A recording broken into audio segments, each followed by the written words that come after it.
Good afternoon po sa ating lahat. Welcome po sa ating pag-aaral sa araw na ito. At skip muna natin yung systematic theology, ano?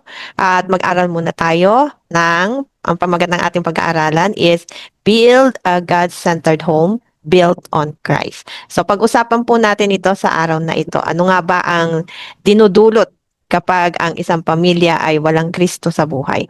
Ano ang maaaring maging problema nito sa kasalukuyan?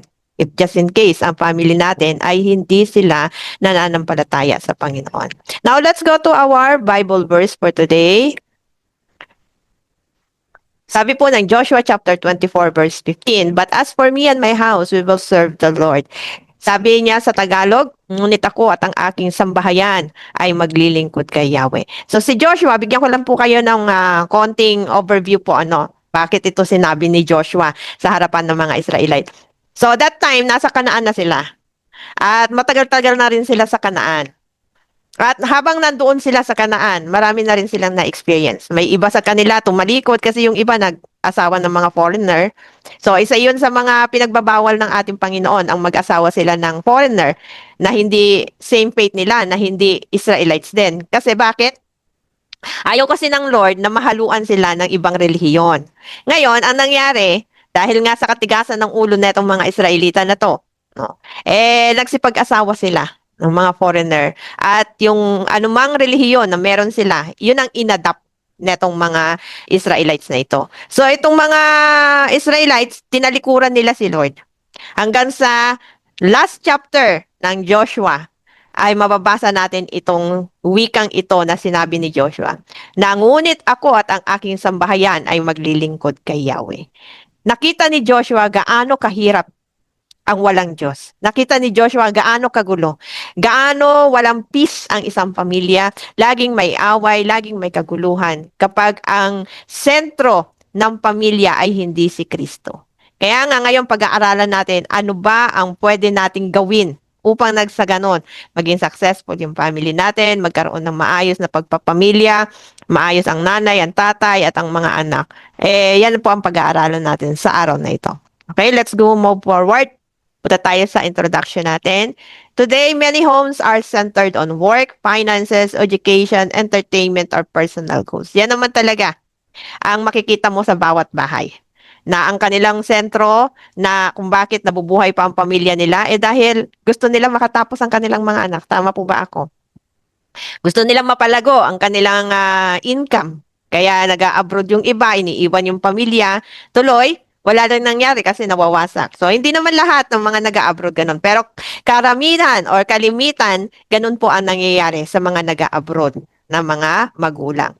Either napapariwala ang mga anak nila, nagkakawatak-watak, nagkakaroon ng other woman or other man, yung bawat isa sa kanila, at ang kanilang mga anak ay maaga pa lang nagsisipag-asawa na. So, yung iba naman, ang kanilang sentro ng buhay ay yung mga personal goals nila. Pero tanungin mo, kumusta si Kristo sa inyong pamilya? Nasa gitna pa ba ng pamilya si Kristo o wala na?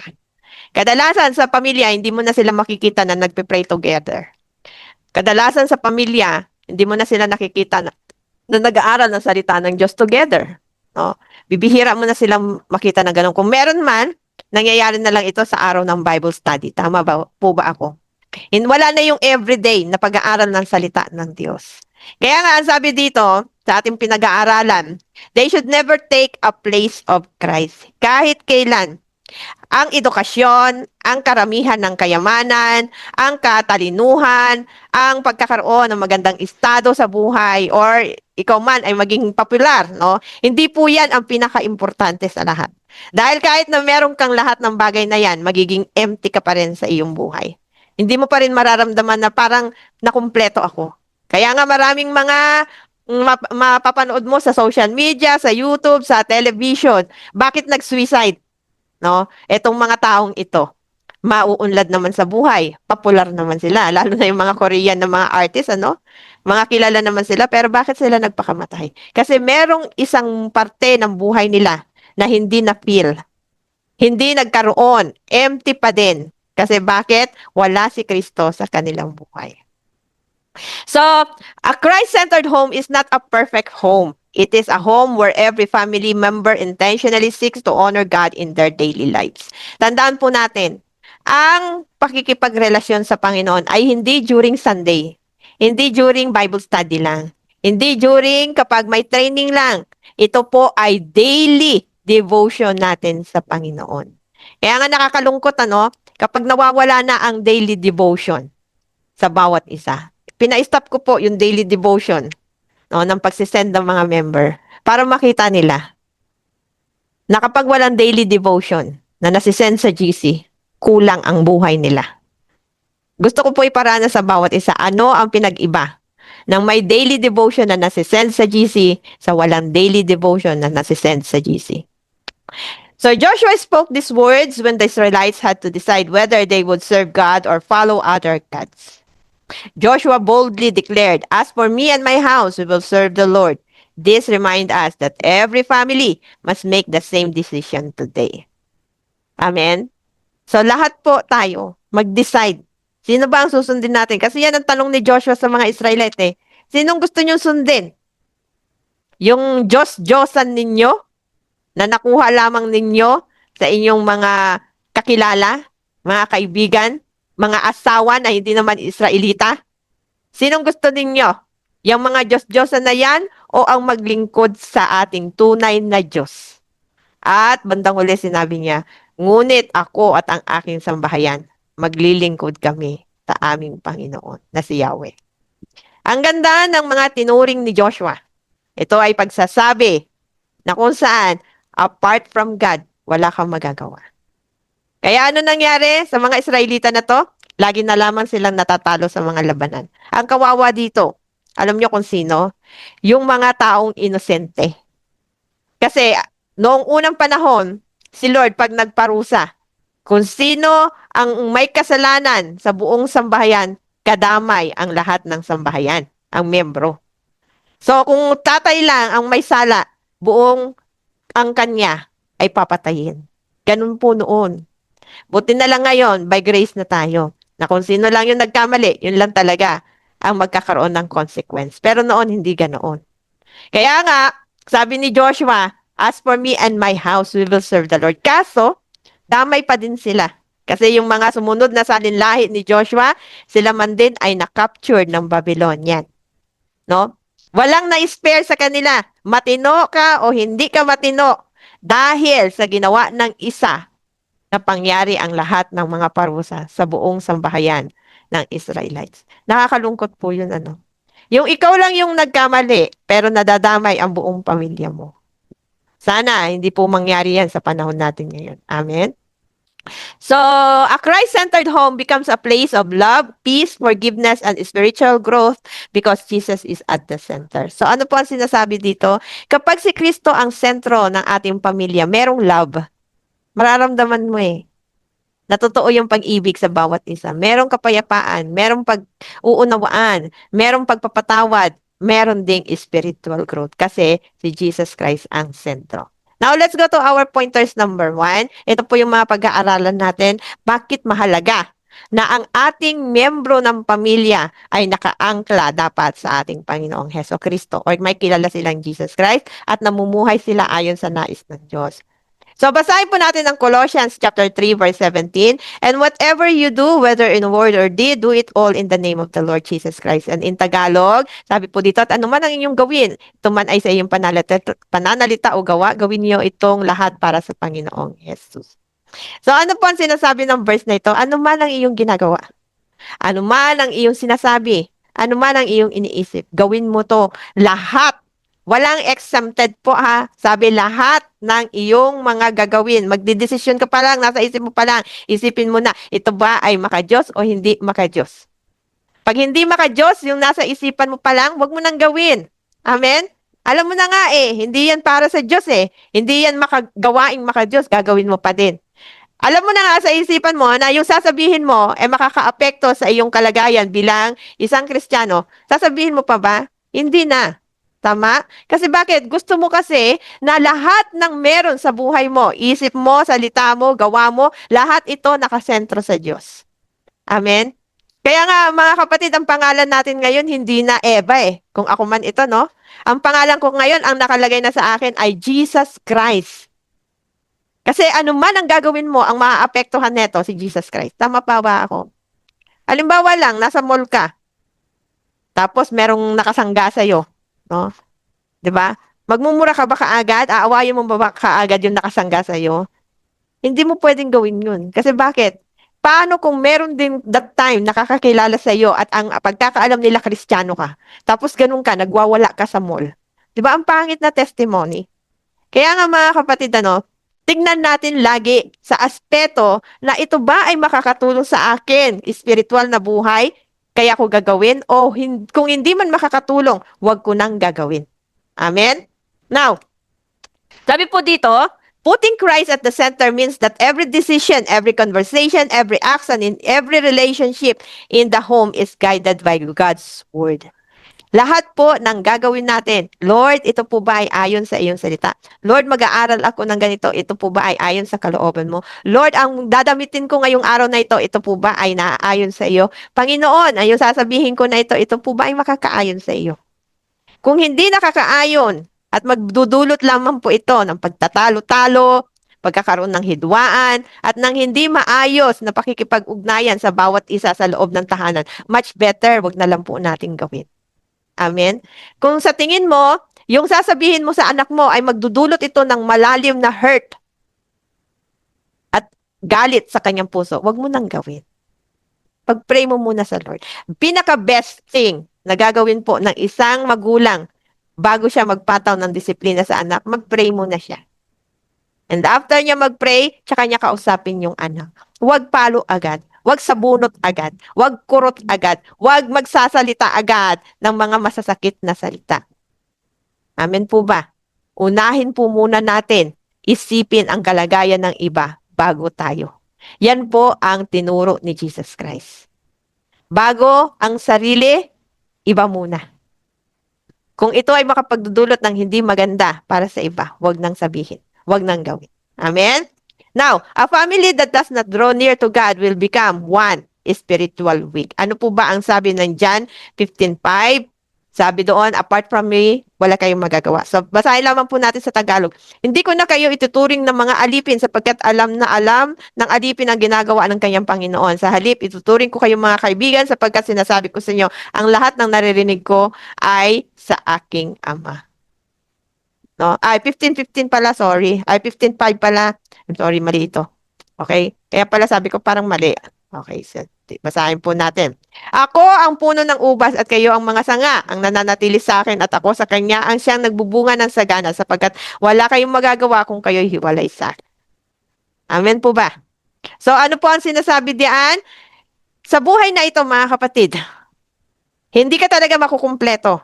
Kahit na tapalan mo yan ng iyong napakagandang edukasyon, cum laude ka pa or summa cum laude ka pa. Kahit natapalan yan ng mga magagandang mga bags, signature bags at mga signature shoes, dress, no, jewelries or ano pa man, hindi yan mapupunuan. Empty ka pa din. Kasi bakit? Mapupuno ka lang or magkakaroon ka lang ng satisfaction sa buhay na ito kapag meron kang Kristo. Kaya nga, kahit na gaano katalino ang tao, kahit gaano kayaman, kahit gaano kapopular, kahit napakataas pa ng iyong posisyon, no? O, tingnan mo ngayon, yung mga nasa posisyon, di ba? Unti-unti na silang hinuhuli. Empty pa rin sila. Tama? Wala pa rin nangyari sa buhay nila. At ano pa nangyari? Unpeaceful life. Di ba? Yung mga pamilya nila, natatakot na ngayon. Baka mamaya susunod na silang ikukulong. Kasi nga, spiritually weak ang isang tao na hindi naka-ugat doon sa puno or naka-attach doon sa puno. So, sino ang puno natin? Ang ating Panginoon. Kaya kung wala kang Panginoon sa buhay mo, walang silbi ang buhay mo. Amen? Okay, number 2. Puntahan natin. Vulnerable to temptation and conflict. 1 Peter 5:8, sabi doon na ang demonyo, okay, basahin na nga natin. Yan. So, ano sabi diyan sa 1 Peter 5:8? Maging handa kayo at magbantay, ang diablo, ang kaaway ninyo ay parang liyong umaatungal at aali-aligid na naghahanap ng malalapa. So nakita niyo po yon, ang demonyo nandyan lang sa tabi-tabi, Kung akala mo, nasa time na ikaw ay nasa worship time, nasa praise and worship, akala mo wala yung demonyo doon. Nandun pa din. No? Nakakalapit siya sa'yo kahit na ikaw ay nagpe-praise and worship. At bumubulong-bulong yan sa'yo habang nasisimbahan ka. Alam mo kung ano yung ibubulong yan? O, habang nakikinig ka sa sermon ng pastor, ibubulong niya sa'yo, magbukas ka ng cellphone. At yun ang gawin mo. O, di natalo ka na. Di ba? Kasi sabi diyan, lalapain ka niya. Ibig sabihin ng lalapain, hindi ito literal na nagiging leon siya. Lalapain ka niya in a sense na matatalo ka spiritually. Kaya anong sabi diyan? Aali-aligid lang si leon, si Satanas. At any moment, anytime, sasabihin niya sa Panginoon, o ano, nagwagi ako, no? Talo ka, di ba? Sasabihin niya sa Lord yun. Ang Lord naman, napapahiya sa atin. Kasi ang lakas niya tayong pinagtatanggol sa mga demonyo. Hindi. Mananampalataya yan, sa akin yan. Tapos tayo gagawa ng mali. Di ba? So, ang pamilya, hindi na walang Diyos, hindi lamang sila spiritually weak. Ano pa? Sila ay madaling matempt. Kaya ang nanay at tatay nagkakaroon ng mga other relationship. Ang mga bata naman napapariwara. No?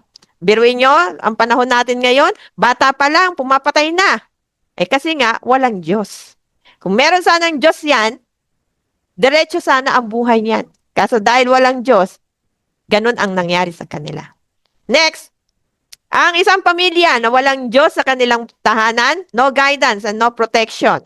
In Proverbs chapter 3 verse 5 to 6, sabi doon, si Kayawi ka magtiwala buong puso at lubusan at huwag kang manangan sa sariling karunungan. Sa lahat ng iyong gagawin, siya ngang alalahanin upang ikay patnubay sa iyong tatahakin. Walang ibang pwedeng mag-guide sa atin maliban sa ating Diyos. Tandaan niyo po yan. Hindi ka pwedeng i-guide ng mga magulang mo dahil sila man din ay imperfect. Hindi ka pwedeng i-guide ng mga kaibigan mo dahil lahat yan, mga imperfect yan. Hindi yan perfecto. Pero ang ating Diyos, perfecto siya. Alam niya kung anong makakabuti at hindi makakabuti sa atin. Kaya nga, ang salita ng Diyos ay mabisang proteksyon and guidance sa atin. Kung gusto mo ng maayos na buhay ang iyong pamilya, ibigay mo sila sa Panginoon. Dalhin mo silang lahat sa Lord kung gusto mong maging maayos ang iyong pamilya. Amen?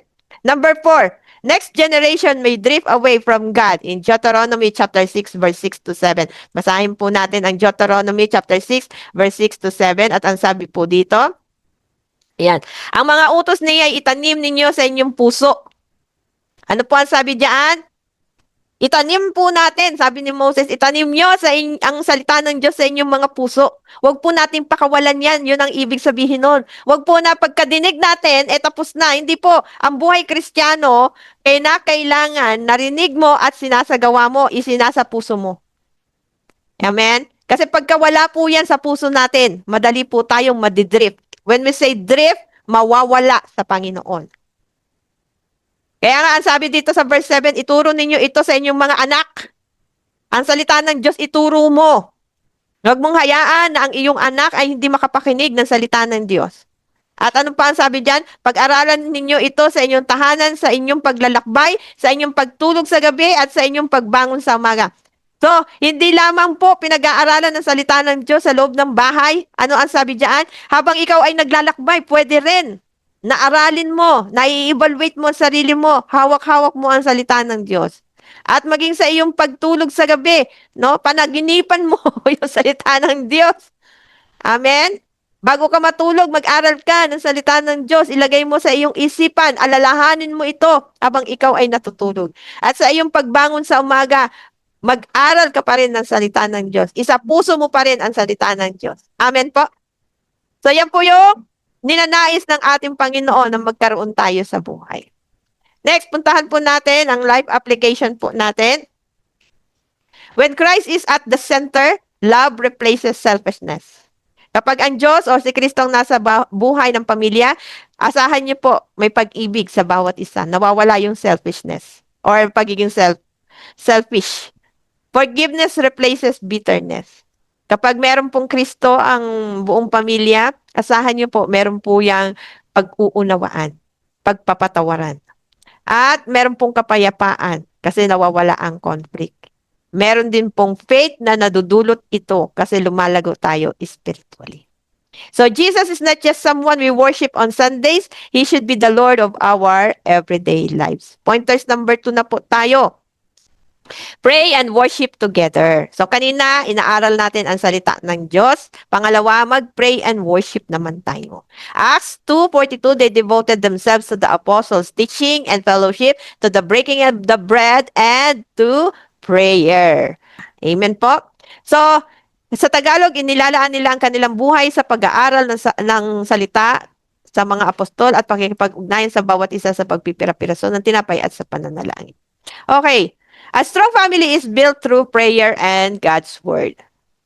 Family prayer brings unity, strengthens faith, teaches children to depend on God, invites God's guidance into the home. So ano ang dinudulot ng pananalangin sa bawat pamilya? Nagdudulot ito ng unity. Kasi, di ba, may kasabihan nga tayo, a family that stays together, prays together. Amen? So, ang pamilya na na-unite, dahil kasi meron silang sama-samang pananalangin. Pero ang pamilyang walang sama-samang pananalangin, asahan niyo po yan, walang unity sa bahay. Amen? Kaya dapat ang mga magulang, ini-invite nila ang kanilang mga apo, mga anak, mga pamangkin, o sino man na nasa loob ng tahanan, mga kamag-anak, halika kayo, manalangin tayo. Noong unang panahon, ganyan po. Pagtungtong ng alas 6, lahat po nananalangin na pumupunta sa maliit na Santo Niño. At doon humaharap at nananalangin. No? Pero ngayon, wala ka nang makikitang ganun. Hindi naman din talaga tama na yumukod tayo sa ribulto kasi ayaw naman talaga ng Panginoon yun. Ang sinasabi ko lang po is yung essence ng pananalangin together ng pamilya. Kaya nagkakaroon ng unity sa family. Kaya nagkakaroon ng pagkakaunawaan, pagpapatawaran, kasi meron silang pananalangin. At habang nakikita ng Diyos na ang pamilya ay nananalangin together, anong ginagawa ng Panginoon? Pinoprotektahan niya to. Inaakap niya ang mga pamilyang nananalangin together. Kaya may protection ng Lord eh. Amen po ba? Next.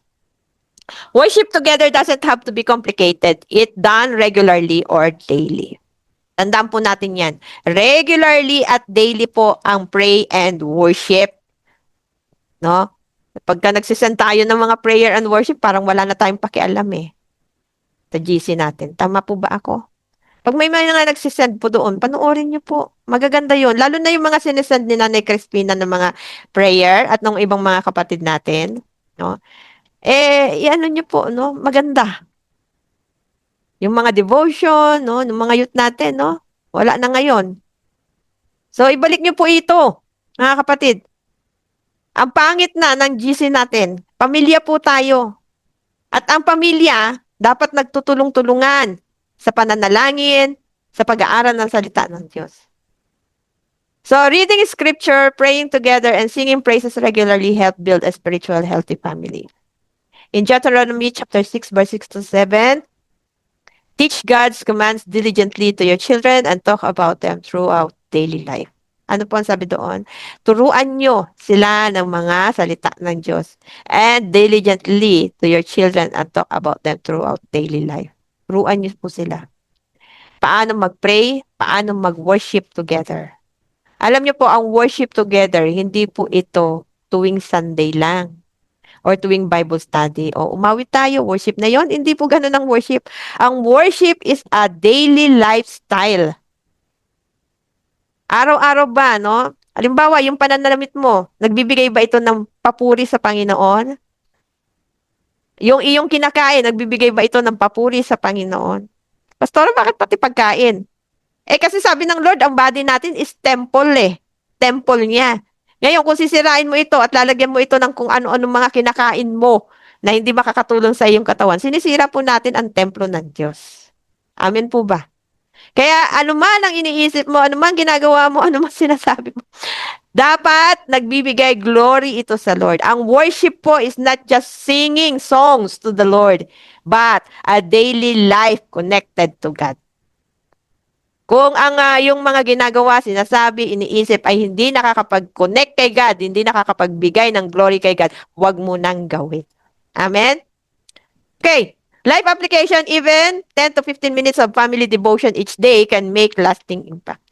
Sabi ko na nga eh, daily talaga mga kapatid, no? Ayain mo ang pamilya mo. Mga anak, mag-pray tayo. Mga anak, mag-aral tayo sa salita ng Diyos. Daily po yan. Huwag yung pag naisip lang. Amen? Minsan kasi tayo sa sobrang kabisihan natin, wala na talaga tayong panahon sa Panginoon eh. Kaya tuloy ang pamilya natin, kahit sabihin mo magkakasama kayo sa loob ng bahay, parang hindi pa rin kayo magkakasama. Kasi wala kayong pinag-uusapan, no? Puro lahat nakatutok sa cellphone. Lahat hindi nag-uusap-usap. Walang panahon para mag-worship, walang panahon para mag-pray, para mag-aral ng salita ng Lord. Wala nang ganon sa bawat pamilya.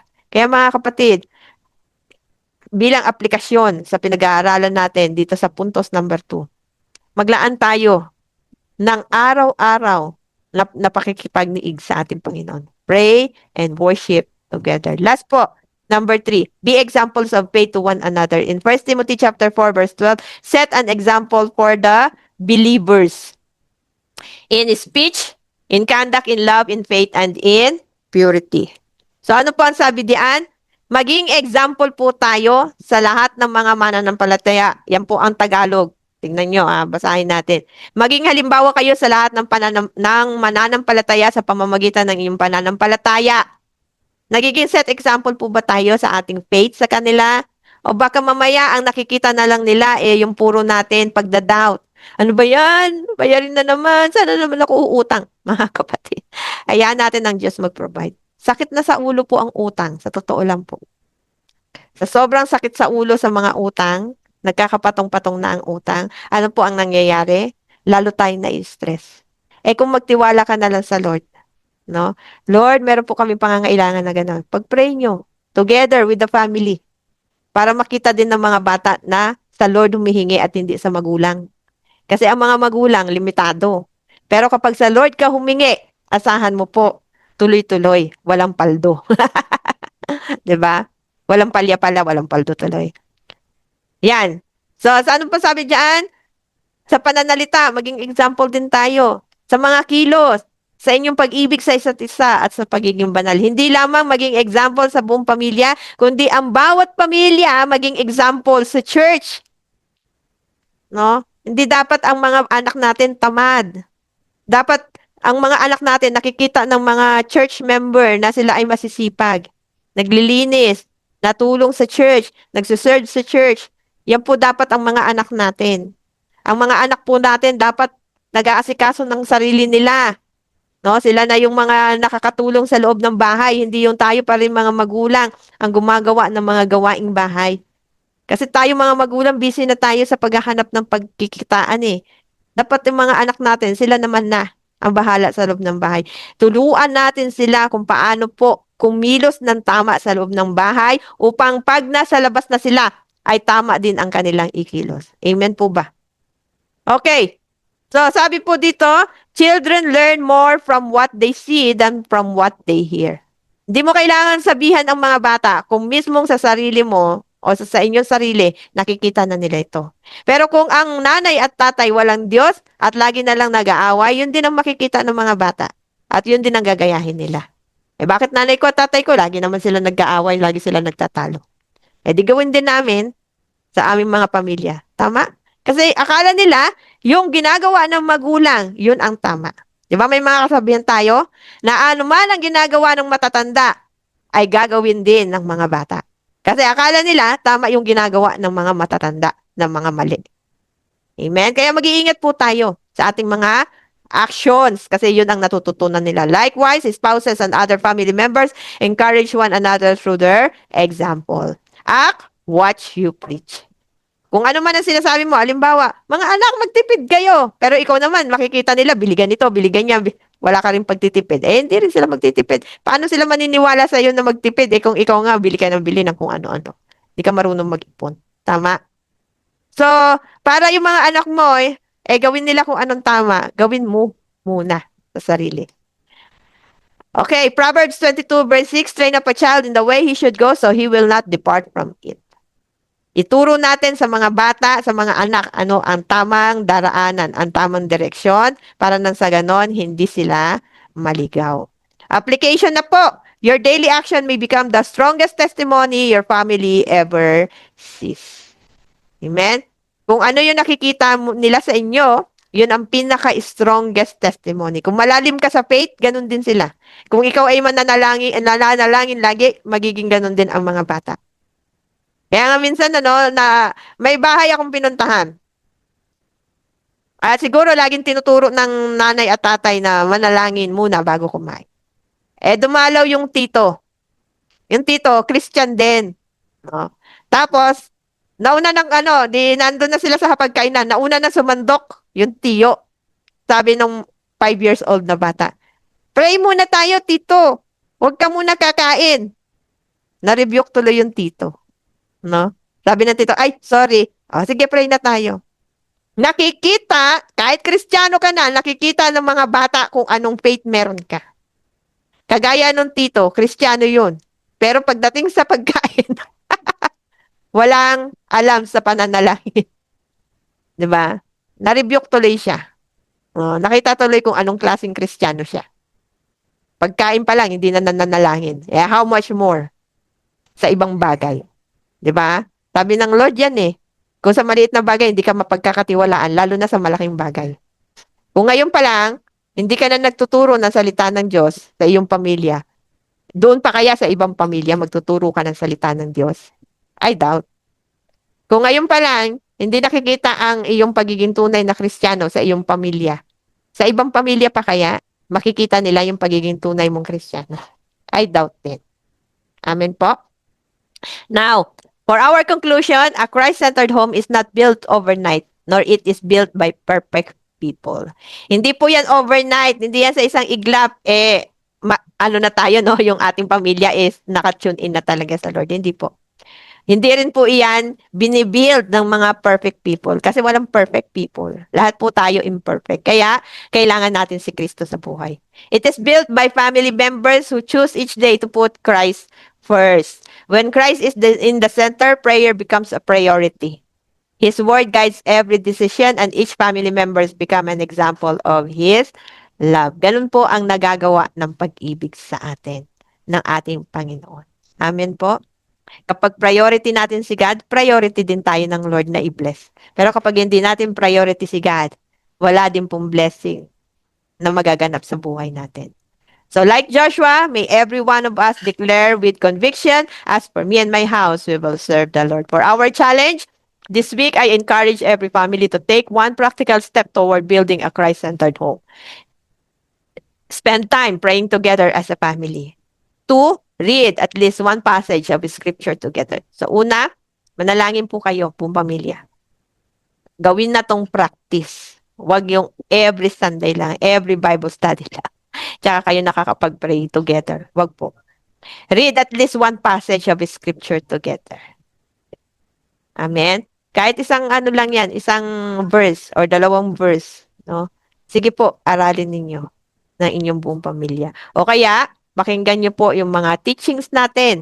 No? Kung ang iyong pamilya ay hindi pa nakakadalo sa ating mga gawain, why not? Panoorin nyo buong pamilya yung mga YouTube natin. Amen? Okay, next. 3, encourage one another with God's word. Encourage po natin ang bawat isa sa pamamagitan ng salita ng Panginoon. In that way, lalakas po ang spiritual na buhay ng bawat pamilya. And number 4, ask yourself each day, does this choice honor God? Yan po yung kanina ko pa sinasabi.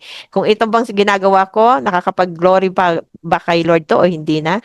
Yung iniisip ko, nakakapagbigay glory ba to sa Lord o hindi? Etc. etc. So when we intentionally place Jesus at the center of our homes, our families become a testimony of His grace, love, and faithfulness to everyone around us. May every home represented here be a place where Christ is honored and His presence is evident every day. Amen. So, gawin po nating intentional ang lahat ng bagay. Amen? Mag-pray po tayo, mag-worship tayo, manalangin tayo, mag-aral tayo ng salita ng Diyos araw-araw po. At gawin na po natin yan sa ating pamilya bago pa mahuli ang lahat. So, ang dami nating mga punto sa araw na ito na sana nakatulong po sa ating lahat iyon. Amen? So, ito na lamang po. At salamat po sa pag-aaral ninyo ng salita ng Diyos. Sana hindi lang kayo. Sana buong pamilya nyo nag-aaral ng salita ng Diyos. Encourage them na mag-join po sa ating mga Bible study. Amen? So yan lamang po and God bless us all. See you tomorrow.